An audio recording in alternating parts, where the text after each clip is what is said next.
Welcome to the deep dive. Today we're looking at something pretty significant, maybe the clearest signal yet about where air combat is heading. Lockheed Martin's Skunk Works just unveiled their collaborative combat aircraft, their CCA. They've named it Vectis. And our mission today really is to cut through the hype and figure out what Skunk Works actually means by some really bold claims. Things like unparalleled air dominance and best in CCA class survivability. Is this the real deal? Genuine disruption? Or is it just, well, very good marketing? Well, it's probably a bit of both, isn't it? But let's start with the basics, the foundational definition they gave. Vectis is introduced as a Group 5 survivable and lethal CCA. Now, when the military talks aircraft groups, that Group 5 designation, that's important. Group 5 is the top tier, right? Exactly. It puts the Vectis right up there with the biggest, fastest, most sophisticated uncrewed systems. We're talking large, usually jet-powered, high-speed, high-altitude stuff capable of strategic missions, deep penetration. So yeah, this isn't just some, fancy hobby drone. It's built with a fighter aircraft mindset, just without the pilot inside. Okay, that makes sense. It's like inheriting the DNA from advanced fighters, the F-22, the F-35 maybe, and putting that into an autonomous system. We saw O.J. Sanchez, the Skunk Works VP, say they're creating a new paradigm for air power. It's a huge statement. Suggests this is revolutionary stuff. Yeah. So does the tech actually back that up? How does the architecture support that kind of ambition? Well, what's really interesting, I think, is that the Vectis isn't designed in a vacuum. It's not just a standalone project. It's specifically engineered to be a key piece, maybe the linchpin, in that future vision the Air Force calls the family of systems. Ah, the family of systems. We hear that term a lot. We do. And the core idea for next-gen air dominance is exactly that. You field this distributed network of systems, some crewed, some uncrewed, but they all need to act as one seamless whole. And the Vectis is explicitly designed, they say, to be a cornerstone of that network. Okay, but integration. Yeah. That's always the sticking point, isn't it? These complex systems. We've got 5th-gen fighters like the F-35 flying right now. We've got next-gen fighters coming down the pipe. How sure can we be that this Vectis thing will actually, talk seamlessly to both right out of the gate? That seems like a huge challenge. It is, and that's exactly the skepticism we need here. Lockheed Martin sources, though, suggest they've tried to head that off the pass. They're leveraging their existing software infrastructure. Specifically, something they call the MDCX Common Control System. MDCX. Okay, what is that exactly? Like a universal translator. That's a good way to put it, yeah. Think of MDCX as that universal translator and a standardized software bus for the whole fleet. It's a common control architecture. The goal is ensuring operational compatibility across the C2 spectrum, the command and control. So avoiding the nightmare scenario where different jets speak different software languages. Precisely. If you don't have that commonality, you get massive integration headaches. Updates are slow, things don't work together in a fight. It's bad news. By standardizing on MDCX from the start, they're trying to minimize that risk, basically making sure the Vectis is truly ready to plug in and boost the F-35 fleet almost immediately. Okay, assuming the integration works as advertised, the utility looks impressive. It's not a one-trick pony. Its versatility seems key for how air forces expect to fight in the future against peer adversaries. What are the main jobs it's designed for? Yeah, they laid out 4 really demanding mission areas, and when you combine them, you see the force multiplier potential. First, precision strike, hitting valuable targets accurately. Second, ISR targeting, so intelligence, surveillance, reconnaissance, finding targets, and feeding that data, maybe in real time, to the crewed fighters. Okay, strike and ISR. What else? Third, complex electronic warfare, acting as a jammer, maybe a decoy, messing with enemy sensors. And fourth, offensive and defensive counter-air missions. Counter-air. So it can actually fight other aircraft. That's what they're saying, engaging enemy aircraft. And that's where it really stops being just a sensor platform or a bomb truck. That's where it starts to genuinely fill that role of an autonomous fighter wingman. When you stack up those 4 roles, strike, ISR, EW, counter-air, it really highlights that multi-domain connectivity they talk about. The document specifically mentioned it can operate totally standalone, which you'd want for really high-risk missions, I guess. Right, send it where you wouldn't want to risk a pilot. Or it can be fully integrated in teaming missions with crewed aircraft. And they kept bringing up the F-35 pairing. Yeah, that teaming concept is central. That pairing essentially turns the F-35 from just a single advanced fighter into a command node that's controlling multiple, affordable but still high-end assets like the Vectis, it's exponential force multiplication, potentially. And this whole family of systems, this distributed network, it needs global reach, doesn't it? Absolutely. And the source material was very clear on this point. They state the Vectis's endurance, its range, is designed to be compatible with the three most demanding geographic theaters right now.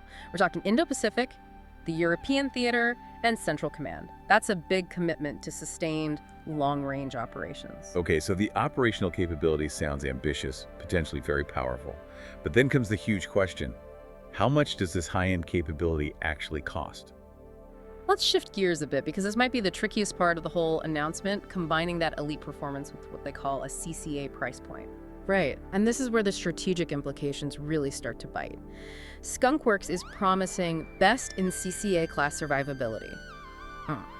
When they say that, we're talking about inheriting that stealth DNA, like we mentioned, from platforms like the F-22 and F-35.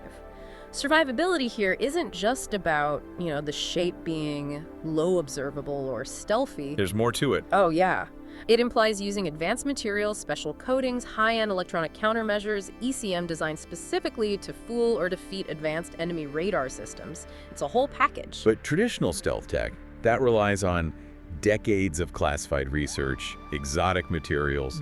It's famously expensive, extremely expensive. So what exactly is the CCA price point, and how on earth are they claiming they can hit that kind of target? What's the magic? Well, they didn't slap a specific price tag on it, not publicly. But industry analysts, military planners, they generally think of the CCA price point as something affordable enough to be, well, maybe not disposable, but certainly attritable, highly replaceable. Attritable, meaning you can afford to lose some in combat. Exactly. We're probably talking a target somewhere under, say, $20 million per aircraft, maybe even less. Compare that to a modern crude fighter. An F-35 is what, $80, $90 million plus? So this is potentially less than a fifth of the cost. Under $20 million. Wow. Okay, that fundamentally changes the math of air combat, of attrition warfare. You could potentially buy 5, maybe 10 of these advanced Group 5 CCAs for the price of just one crude F-35. But how? How do you engineer that level of survivability, that stealth heritage, and make it that cheap? What's the trade-off? Where's the compromise? The key, they claim, is manufacturing innovation. It's not necessarily compromising the performance, but revolutionizing how it's built. They're heavily leveraging digital engineering techniques, advanced manufacturing processes, things they refined developing their next-gen aircraft programs. Digital engineering. Right. Like simulations and virtual models. Exactly. Designing for manufacturability from day one. Using digital twins to model and optimize the entire assembly line before they even build the first physical part. This drastically cuts down on things like tooling costs, labor hours, material waste, all the stuff that traditionally makes aerospace so expensive. It's about designing smarter, building faster, to hit that aggressive cost target. Okay, advanced manufacturing helps with cost. But here's something else that caught my eye, something really interesting for the future of how militaries buy things. The system architecture. Skunk Works is making a point of saying Vectis uses an open systems design, aligned to government reference architectures. Why is that detail so important? Especially for the customer, the Air Force or Navy, who might buy thousands of these things. Oh, open systems is absolutely critical for long-term fleet management.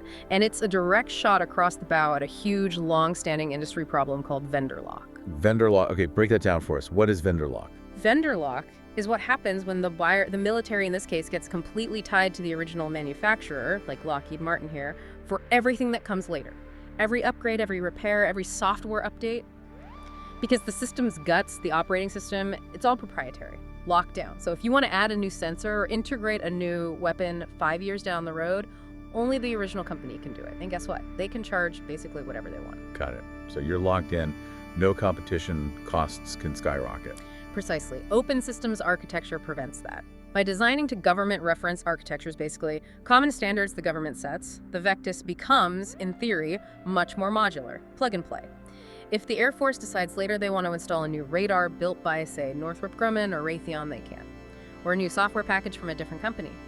This injects agility, it encourages competition for upgrades later on, and it fundamentally helps avoid that technical obsolescence that plagues closed, proprietary systems. It helps ensure Vectis stays relevant for much longer. That makes sense. Long-term flexibility and cost control. And finally, we have to talk about the timeline. Because the timeline they've announced, it suggests a radical shift in how fast defense projects can move. They stated a goal: design, build, and fly the Vectis within 2 years. 2 years. That seems incredibly fast for a complex, stealthy military system like this. It is audacious, truly audacious, and it really taps into that historical Skunk Works mystique, right? That rapid development culture Kelly Johnson pioneered back in the day. The source material emphasized that development isn't just starting, it's already underway. Parts are ordered. A dedicated team is already executing. And crucially, they mentioned Skunk Works is using its own money, its own private funds and manpower to hit this aggressive goal. So they're not waiting on the traditional, often slow, government acquisition process to set the pace. It seems not. They appear to be setting the pace themselves, investing their own resources to move fast. But is 2 years actually realistic for Group 5 CCA? I mean, is that feasible? Or is it more of a strategic deadline, maybe meant to pressure competitors or signal capability? Where's the risk? Well, the trade-off is often in risk tolerance, but the private investment angle might mitigate some of that, shifting the risk profile. By relying so heavily on their digital engineering roadmap, iterating countless times in the virtual world before they even cut metal, they aim to massively compress the physical prototyping and testing phases. If they actually pull this off, if they meet this 2-year milestone, it would be a huge validation for digital engineering as the new normal for advanced military development. It could genuinely prove that those decade-plus acquisition cycles for high-end systems, maybe those days really are numbered. So just to kind of tie it all together for you, the listener, what the Vectis seems to represent is this convergence, something that's been talked about, theorized about for a while, but maybe not fully realized until now. You've got these high-end, traditionally very expensive capabilities. We're talking serious lethality and deep survivability. Stealth, but delivered through a framework that's meant to be affordable, agile, and modular, thanks to that open architecture. It really feels like the blueprint for that distributed, more adaptable, and frankly, more replaceable Air Force of the future. Right. To summarize it, a multi-role combat aircraft, high-end capabilities, designed for global reach, boasting top-tier survivability, but priced aggressively using advanced manufacturing, and built on an open architecture for long-term flexibility and avoiding vendor lock. That's the package. But the final thought, the provocative question we want to leave you with, builds right off that timeline we just discussed.